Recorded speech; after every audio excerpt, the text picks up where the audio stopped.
네네.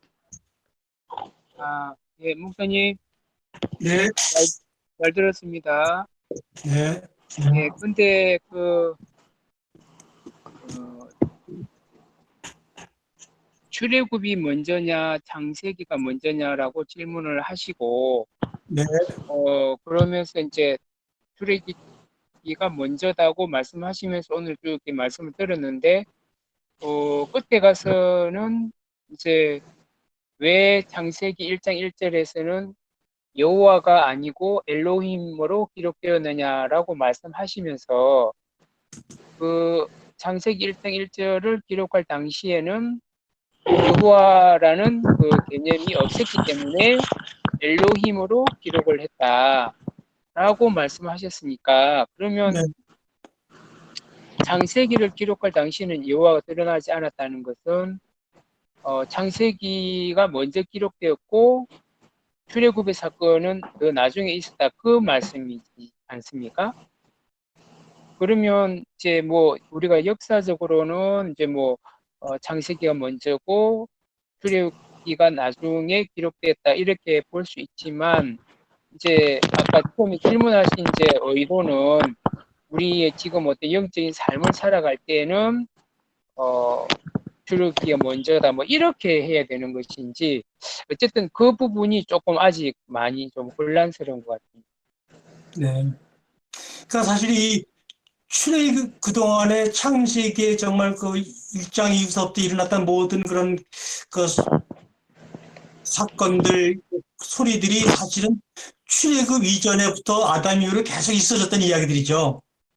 그러나 그 이야기가 인간의 귀에 문자로 들려지고 기록되어진 것은 하나님의 계획이 우리는 완벽하게 이해하지 못하지만 출애굽을 시킨 그 백성들, 더군다나 400년이라는 이방신을 섬기고 이방신을 섬기는 칼락 신전을 지었던 그런 국고성을 지었던 이스라엘 백성들을 불러내서 그들에게 그 이야기를 할 수밖에 없던 하나님의 심정 가운데 보게 되면 이 창세기 1장 1절과 그 이하 이야기를 이해할 수 있는 것은 바로 이렇게 광야라고 하는 눈에 보이는 물적인 삶의 그 장소 속에서만이 그들에게 자신이 전해주고 하는 이야기를 그래도 어느 정도 더 받아들일 수 입장이라고 주님이 생각했기 때문에 아마 그 애굽이라는 출애굽 사건이 우리에게 있던 것이 아닌가 생각되기 때문에 이 출애굽이 먼저라고 하는 이야기는 뭐냐면은 출애굽이라는 삶의 현장에서만이 우리가 하나님께서 우리에게 들려주는 문자 기록된 그 문자 속에 있는 그 소리들, 그 의미들을 파악하신 장소가 바로 이 광야가 아닌가 이런 생각에서 이제 보게 되면은 하나님이 먼저 출애굽을 시킨 다음에 그들에게 창세기를 이야기를 해주신 것이 아닌가 생각한다 그러면 창세기라는 그런 그 소리와 사건들이 먼저 있었지만 2, 3천 년 먼저 있었지만 그것이 그들에게 정확한 언어로 문자로 전해진 것은 바로 출애굽 이후에 되어진 것이다라는 그런 사건적인 그 순서에 따라서 그렇게 얘기를 할 수가 있죠. 아, 무슨 말씀인지 알겠고요. 그러면 이제 저는 이제 어떻게 생각했냐면 네, 그 모세가 네, 어, 이제 출애굽기에서 하나님께서 이제 그 광야에서 떨기나무 가운데 나타나서 모세를 처음 부르실 때 네, 그 사건 이후부터 이제 출애굽 역사가 시작되지 않습니까? 네, 근데 창세기를 모세가 기록하기는 그 출애굽의 사건이 있기 그 이전에 네, 모세가 40년 동안 광야 생활을 하는 중에 어느 이제 그 굉장히 40년 말쯤 돼가는 그 무렵 어느 시점에 모세에게는 지금 여호와라는 개념이 없을 때, 그러니까 애굽에서 모세가 지금 80년을 살았기 때문에 80년을 사는 그 기간 동안에 애굽에서 들었던 엘로힘이라는 그러한 신에 대한 그런 생각을 가지고 있으면서 그 조상들에게 들었던 그런 것을 가지고 성령의 감동하심을 받아 창세기 기록을 했고 그 이후에 출애굽 사건이 있으면서 이제 여호와가 드러났고 이제 우리가 보니까 그 창세기 1장 1절에서는 원래대로라면 여호와가 되었어야 되는데 여호와라는 개념이 생기 없었기 때문에 그 당시 먼저 엘로힘으로 기록하지 않았나 저는 그렇게 생각이 되는데 그거는 좀 어떻게 생각하십니까? 그러니까 우리가 이 그 성경이냐 성경대로 그 신학적 교리를 따지게 되면 처음부터 엘레 무슨이 무슨 무슨이 복잡하게 얘기가 되지만 일단적인 다음에 창세기 기록은 우리가 그 모세 오경이라고 하지만 창세기 1장부터 11장까지는 보통 그 사건의 기록이 2300년 정도의 그 긴 기간 동안 사건을 기록하고 있는 거거든요. 그 다음에 출애굽서부터 신명기까지는 그 네 권의 모든 책들은 40년 동안의 기록이죠.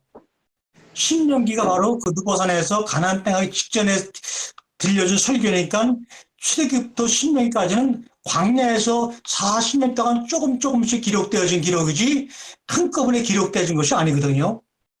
그래서 이스라엘 백성들이 미드바르 광야에서라는 말을 가지고 신명기 말씀들로 끝나는 이유는 뭐냐면 그들이 이스라엘 백성들이 광야 나와서 하나님 말씀 안에서 말씀들이 되어가는 과정 속에서 그럼 어떤 말씀, 어떤 테이스트를 가지고 모세가 그들을 양육하고 훈련시켰을까라고 우리가 생각해 본다 그러면 분명히 창세기 12장부터는 우리가 역사시대 문서라 그래서 그 이미 아브라함 때부터는 문서로 기록된 문서가 남아있고 문서로 글자가 없었기 때문에 문서로 기록되어 있지 않았던 11장까지 선사시대 1장부터 11장까지의 교훈을 가지고 모세가 이스라엘 백성들을 훈련시키고 양육시켜 나가는 가운데서 1년이 지나고 2년이 지나고 10년이 지나고 20년이 하면서 40년이 지나는 과정 속에서 출애굽기가 기록되고 레위가 기록되고 민수기가 기록되고 신명기가 기록된 거죠. 그래서 그런 순서로 보게 되면 이스라엘 백성들이 광야에서 교육받을 때 어떤 그런 지금 말하는 복음의 원본이 한다 그러면 바로 창세기 1장부터 11장까지 가지고 그들을 교육시킬 것이라는 것을 우리가 미뤄서 충분히 짐작할 수가 있죠. 그래서 가장 한데 뭐냐면 우리가 지금 이렇게 그 질문을 하는 이유가 뭐냐면 바로 70년 번역 때문에 그래요. 우리가 70년에서 창세기 제네시스, 또 출애굽 엑소더스, 레위기 이 창세기는 창조한 것이고 출애굽은 탈출한 것이고 레위기는 레인들의 이야기고 민수기는 백성들의 숫자가 된 것이고 신명기는 새로운 말씀을 명령을 행했다는 것을 한자로 기록해서 우리나라 성경들이 번역할 때 창세기, 출애굽기, 레위기, 민수, 신명인데 이 70년이 번역되기 전까지 원래 모세 오경에 이스라엘 사람 쓰는 히브리 성경을 보게 되면 그런 말은 없죠.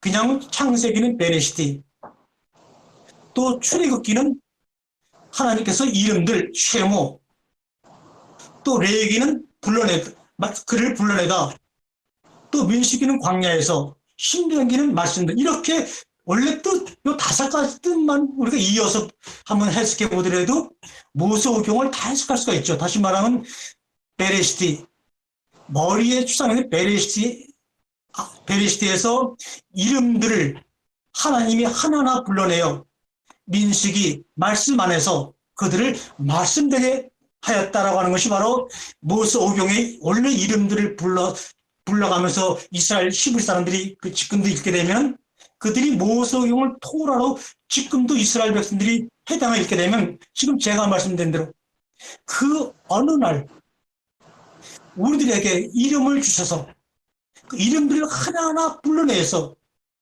그들을 말씀 안에 세워서 그들을 말씀되게 하였다. 그래서 아까 말한 대로 이 베이트라는 전치사는 말씀 안에서 말씀과 함께 말씀에 의하여 우리는 성장하고 살아가는 거야라는 것을 모세 오경의 이름을 통해서 우리가 알 수 있는데 이것을 70년에서 창세기니 출애굽기니 레위기니 아니 레위기는 하나님이 불러냈다는 뜻인데 레위기라고 이름을 짓는 바람에 레위인들의 삶을 기록한 책이라고 70년이 번역하니까 우리나라 성경도 그냥 레위기라고 하니까 그냥 레위기를 공부 깊이 안 해도 신명기를 그냥 대강 훑어도 이름만 제대로 우리가 보았다면 하나님이 언뜻 그걸 통해서 우리에게 주시고자 하는 모세오경의 과정을 이해할 수 있을 텐데 그런 왜곡된 역사가 우리 번역사 속에 숨겨져 있다 이렇게 이해할 수 있습니다.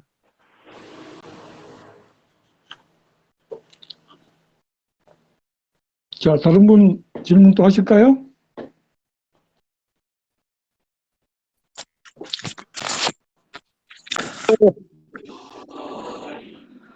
들리세요? 네, 이승 목사님. 네, 잘 들립니다. 네, 반갑습니다, 목사님. 지금 지하철도, 지하철 여기서 지금 다 들었는데요. 제가 말씀, 네, 그 말씀에도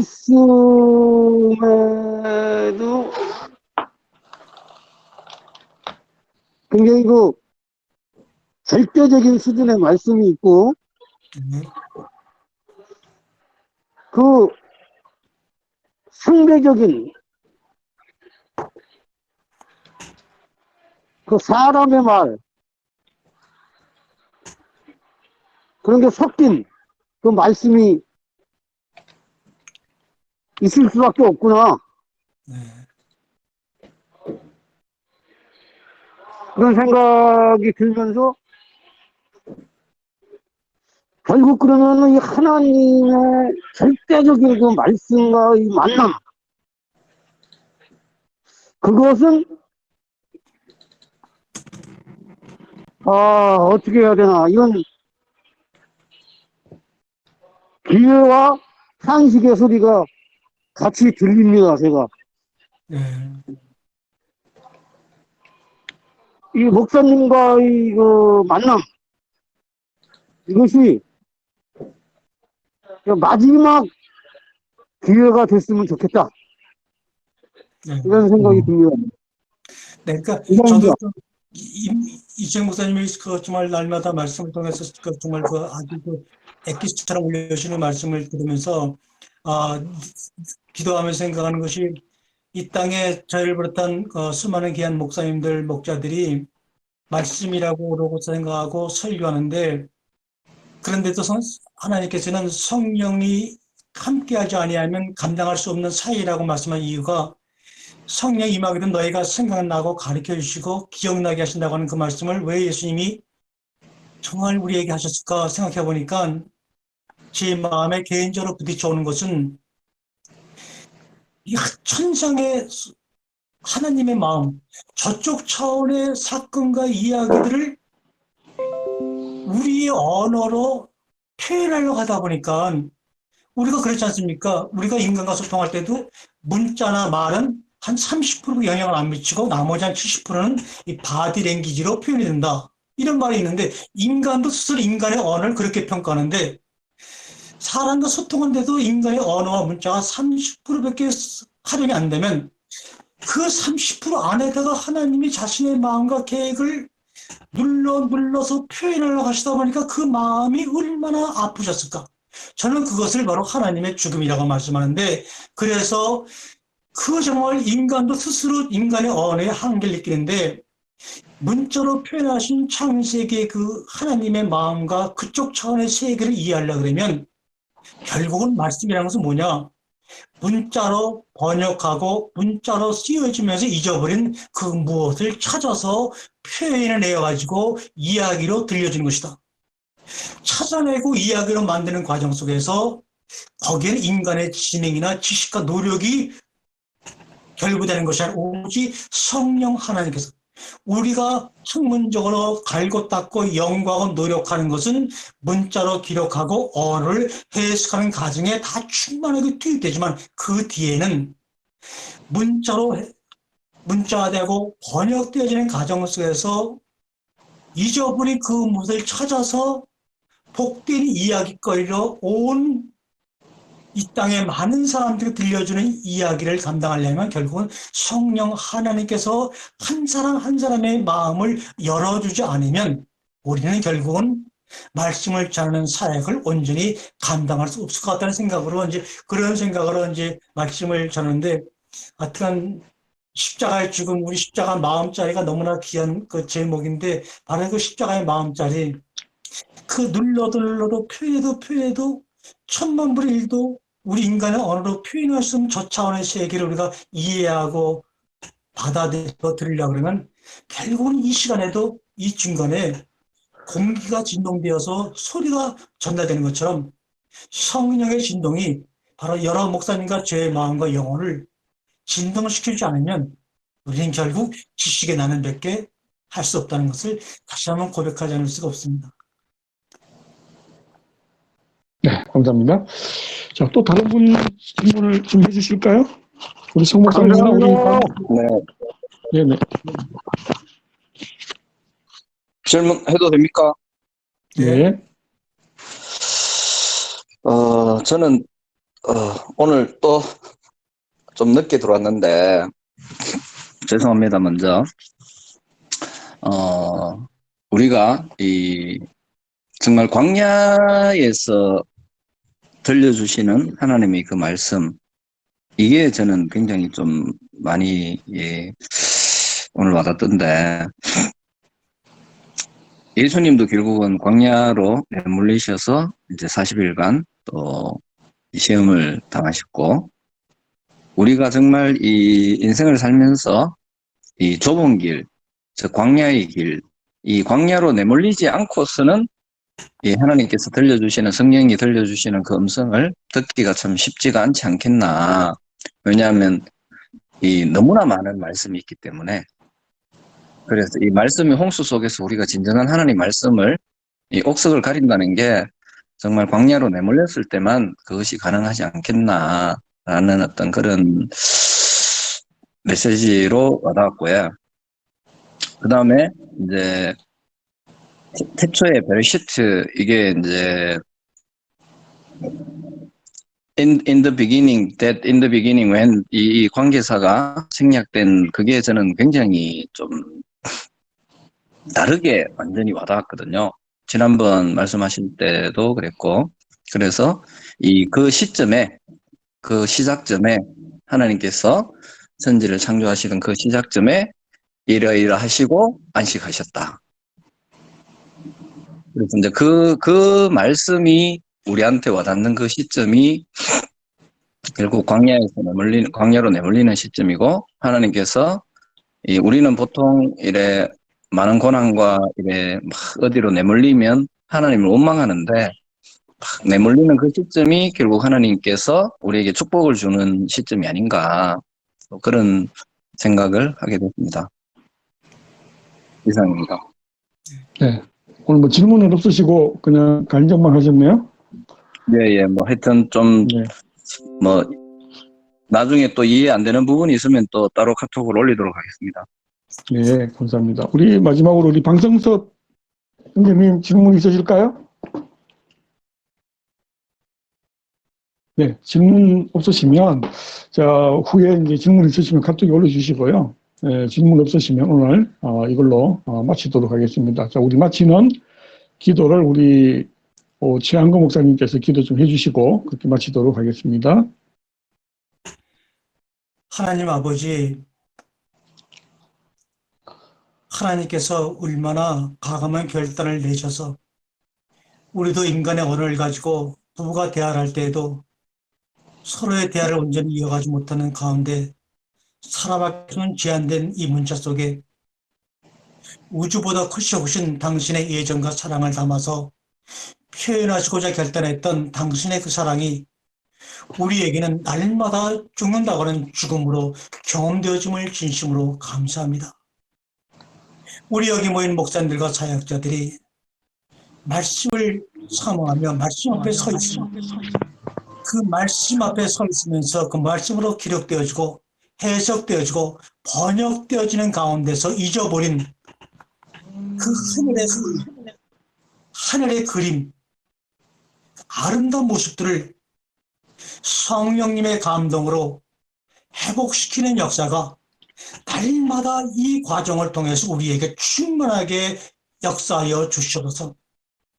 해석되어진 진리, 지식의 말씀들, 지성의 말씀들이 이 땅의 젊은이들을 하나님 앞으로 인도할 수가 없습니다.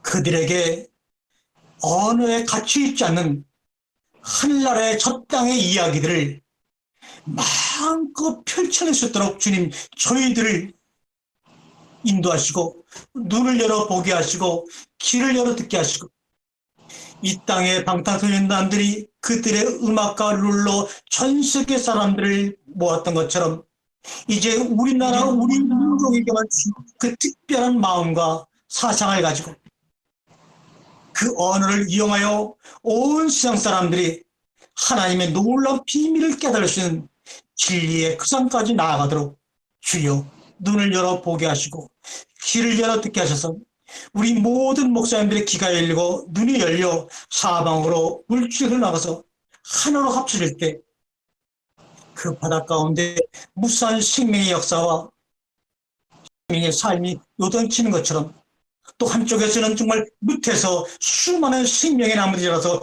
열매를 맺히는 것처럼 빛과 어둠이 공존하는 가운데서 주님이 보시기에 좋다고 말씀하신 고백이 우리의 삶의 전부가 되도록 주님 스스로 가난하게 도와주시고 스스로 낮아지게 도와주시고 스스로 있는 것을 나눌 수 있는 그 헌신의 작은 것에서